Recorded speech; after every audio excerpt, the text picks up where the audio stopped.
The plastic cover had been smashed by the Pixie's car, revealing a switch. I pushed the switch down, but in doing so it snapped off in my hand.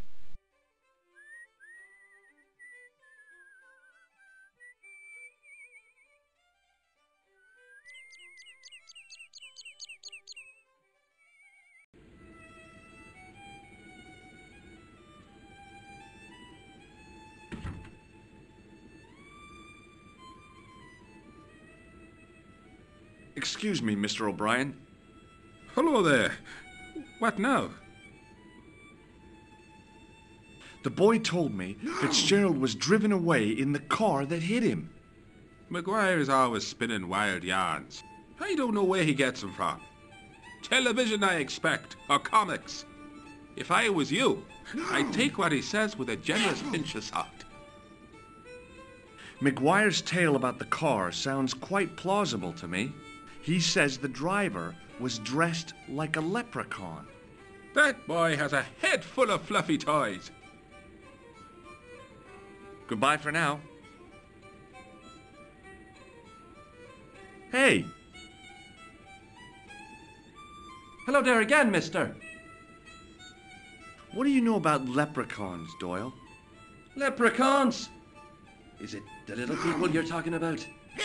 Sure, and a cousin of mine was wed to one. Oh, come on.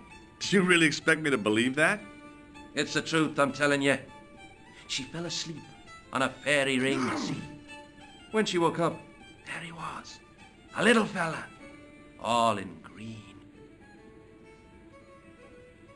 Tell me more about your cousin and the leprechaun. Oh, no. Well, young Mary was speechless, especially when the leprechaun up and spoke to her. Be my bride, me darling, says he, and she'll never want for riches again. Okay, says she, and he slips a ring of daisies on her finger. Amen. So there you are, proof that the little people exist. Well, that's no proof. All you have is her word for it. Not so. The following spring, she had a little baby. Did the leprechaun's promise come true? What promise was that now? That she'd never want for riches again. Now, there's the strangest thing. She never did. I thought you said she was claiming the social.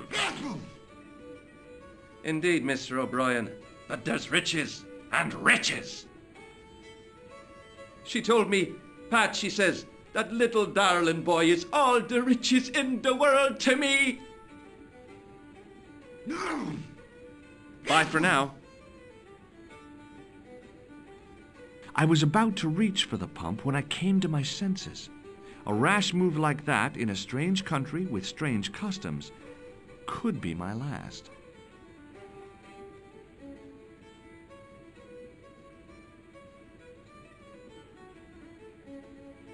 As the man raised his arm to drink, I snatched the towel away.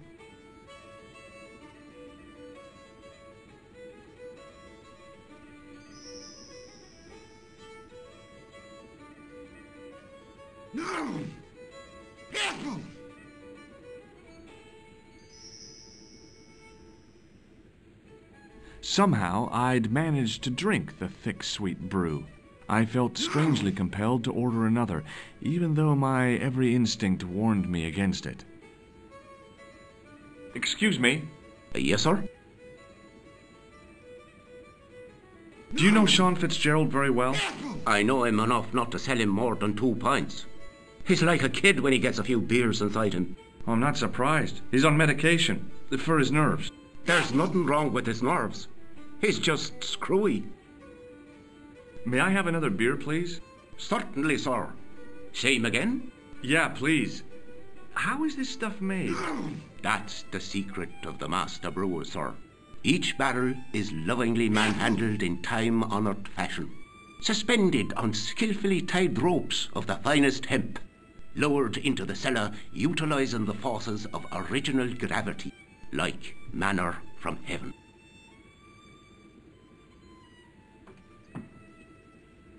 I'm sorry, but the pump appears to be broken. I could fix it for you. I don't think so. This is a job for a professional electrician. Oh well, at least the glass washer is still working. It's not my idea, is it? It just so happens I'm an electrician. Check out my credentials. Well, no. Isn't that marvellous? Here's a house bedevilled with faulty wiring of a wayward nature. Here's you, an electric man, with a little plastic card to prove it. I still want to see what you can do before I let you touch me beer pumps. You can make a start on the glass washer.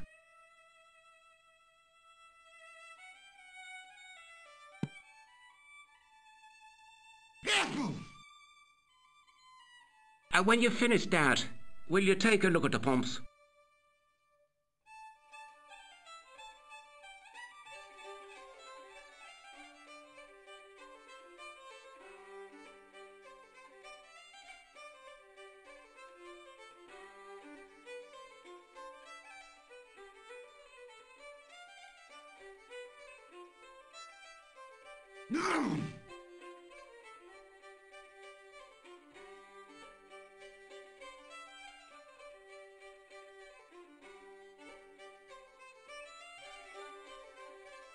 No! No! As soon as the old guy looked away, I grabbed his piece of wire.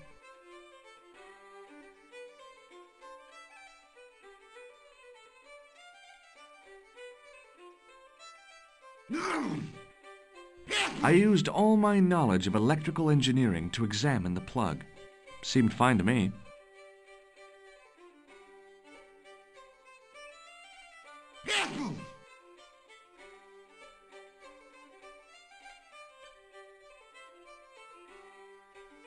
I replaced the fuse with a piece of wire.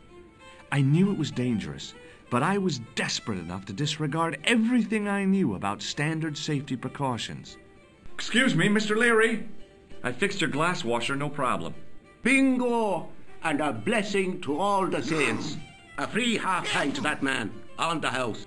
Now, could you take a look at the beer pumps? Well, I guess so, but I'm not making any promises. If you can't fix them, I'll have a riot on me hands. The pumps are in the cellar, right? That's right. You'll find a flashlight down there somewhere.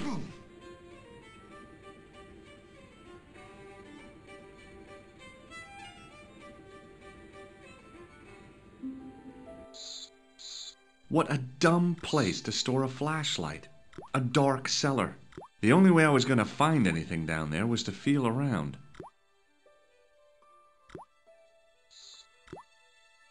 My hand closed on a long metal rod. I pushed the lever and heard the grating of metal, but nothing appeared to happen.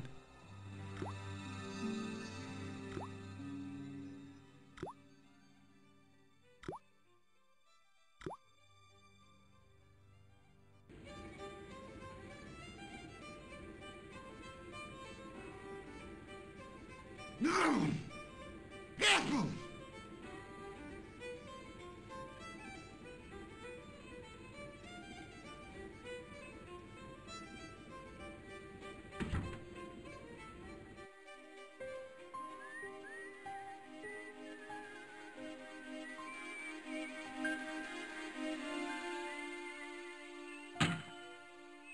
I lifted the trap door, and an overpowering smell of stale beer rose from the cellar below. I looked down on a stone-tiled floor, way too far to jump.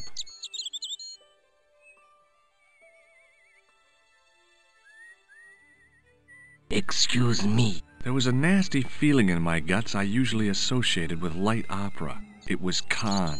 What's the problem? Did you see what happened here a few minutes ago? What was that? A man was involved in an unfortunate accident. I didn't see anything.